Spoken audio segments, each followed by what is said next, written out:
Hello and welcome to my easy to understand guide to the Avengers and audiences. This video is going to be particularly relevant for you if you are studying OCR GCSE Media Studies, as it's currently a set text on that specification. The set episode for study at the moment is Series 4, Episode 2, so that's what I'm going to focus on here.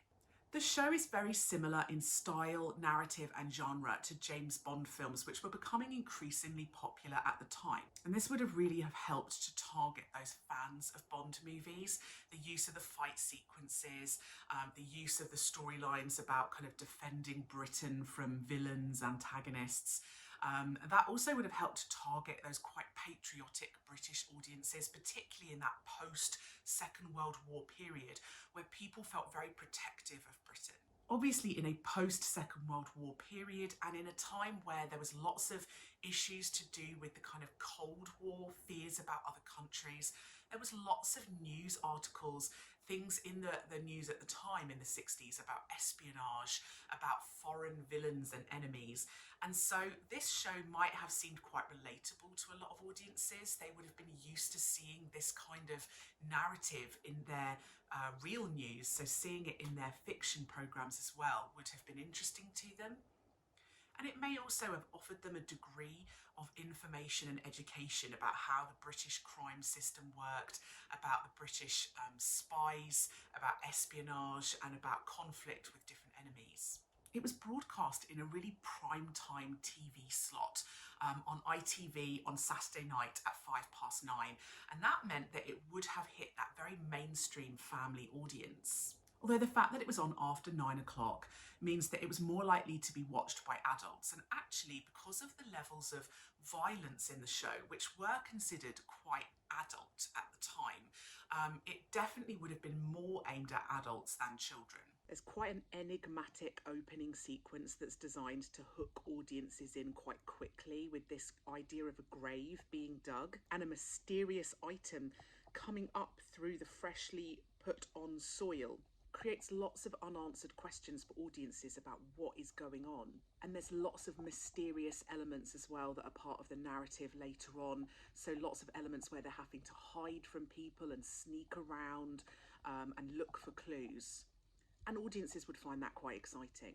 Emma Peel is really quite sexualised in the episode, and the series as a whole. She's often wearing a kind of skin-tight catsuit, which she became quite iconic for. There's lots of shots of her body, sort of objectifying her, and some of the characters, they often flirt with her.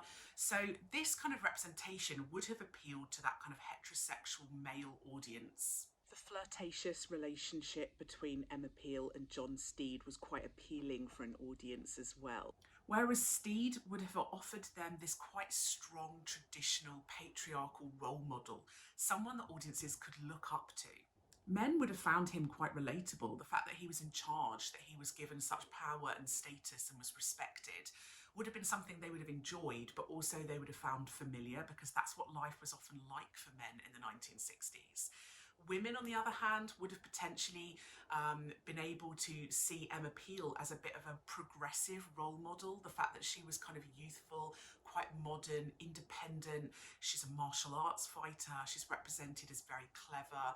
And this might have been quite appealing to a more youthful, progressive audience, particularly those who were starting to embrace ideas about feminism in the 1960s. Although some audiences, particularly those who were embracing ideas about feminism, might have got quite frustrated about the repeated sexualisation of her character, and the fact that the episodes were still quite patriarchal, with Steed having the most power and female characters often kind of being quite submissive and subservient to him. The fairly traditional gender roles, so for example the placing of women as being nurses and men being doctors, would have been fairly familiar and relatable to audiences in the 1960s. It would have been quite entertaining for audiences. You know, there's lots of drama, there's fight scenes, there's mystery, the heroes versus the villains, the spies. There's also an element of humour in there, which would have added to that entertainment aspect. In the 1960s, because there were only a couple of TV channels, lots of audiences used to talk about what was on TV the previous night, because really and truly, there were only a couple of options that they could have watched. So they would be able to find lots of friends and family that would have seen the same programme as them. So it would have provided opportunities for lots of social interaction with others, talking about whether they'd seen the latest episode. The character of Steed actually references World War II quite a lot and how he fought within various battles within that war. And that would have been very relatable and familiar, especially to men at the time, many of whom would have been fighting during the Second World War, but also to their families. A lot of their male family members would have gone off to war. So having a character talk about his experiences would have added that layer of familiarity to them. The end chase and fight scene on the miniature train acts as an intertextual reference to a lot of old silent movies that involved very similar storylines. And intertextual references are a good way of engaging audiences because they would recognise that this was kind of a pastiche of typical stories where women were tied to train tracks and needed a hero to rescue them. The British element of the show would have helped to target a very British audience.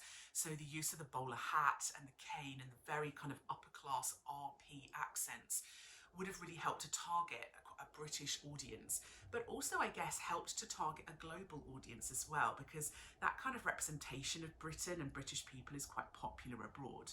So that was my easy to understand guide to the Avengers and audiences. Don't forget to subscribe to my channel for other videos that might be relevant for you. And if you would like a video that I don't already have, leave a little comment below and I'll see what I can do.